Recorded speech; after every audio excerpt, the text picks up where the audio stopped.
In this video, I'll be going over all the basics you need to know as a new Phasmophobia player.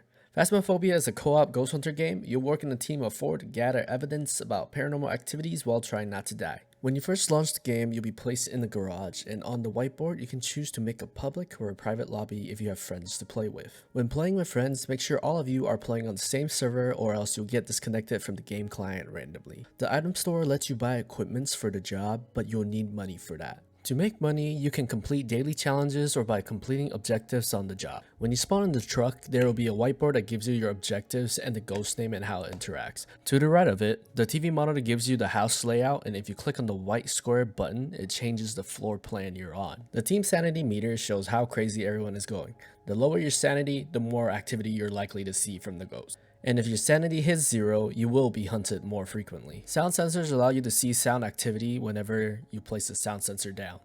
It will label the name of whatever room you place it in, and red bars will appear on the monitor when there is sound, which can help narrow your search for the ghost. The total activity graph shows how active the ghost is. The higher the graph goes, the more active the ghost is. The computer lets you monitor your teammates, looking over items that may give you evidence, and you can see ghost orbs on the video cameras, but only in night vision. Left click on the keyboard to turn off and on night vision, and click on the mouse to change the camera you are watching. Above the computer, there'll be a timer that starts counting down when you enter the house. During this time, the ghost will not start a hunt on your team, so use your time wisely if you don't want to die. Since you are a beginner, these are the equipments you'll start with. A flashlight, for you to see in the dark. A UV flashlight to see fingerprints or footprints. An EMF reader to detect ghost activities. A spirit box to talk to the ghosts. A photo camera to take pictures with and make money. A ghost writing book to have the ghost draw for you. A video camera to see if there's any ghost orbs.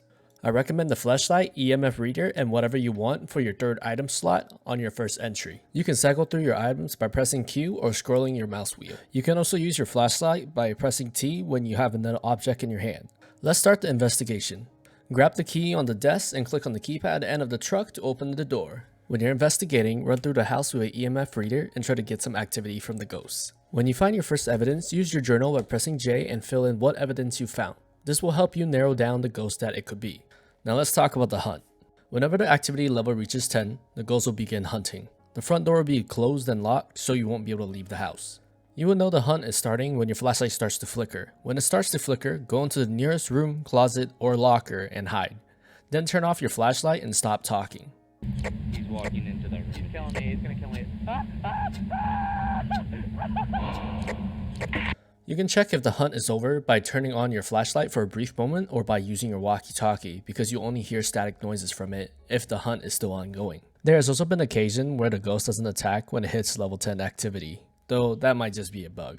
Be aware that the ghost will flicker the room lights as a sign, so don't get that confused with a hunt. Just keep your eye on your flashlight, you'll be okay.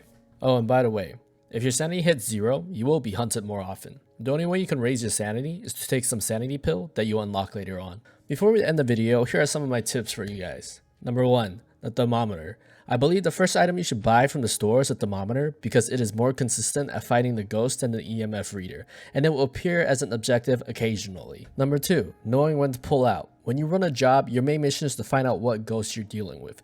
You don't have to complete all the objectives, and sometimes you can't because you don't have the equipment to. Though, the more you complete, the more money you get. And don't worry, that brings us to tip number 3. Objectives are not the only way to make money. You can also make money by taking pictures with the photo camera of the ghost, dirty sink water, a bone, or ghost interactions. It will get you an extra $10 up to $35. And for my last tip is to be patient and have fun, because you'll feel like you're broke and you're not leveling up as fast in the beginning, but once you start playing on intermediate or professional difficulty, money and levels will fly right by. That brings us to the end of the video. Thank you guys so much for watching. I hope the guide was useful and educational for y'all. If you guys have any other tips or tricks that I didn't go over, please comment down below. Drop me a like or a subscribe if you found the video useful, and keep an eye out for the item tier list video that I will be dropping in the future. Oh, no! Oh. Hello? Oh my god, take a picture, take a picture. Goodbye, yo. Whoa, whoa, whoa.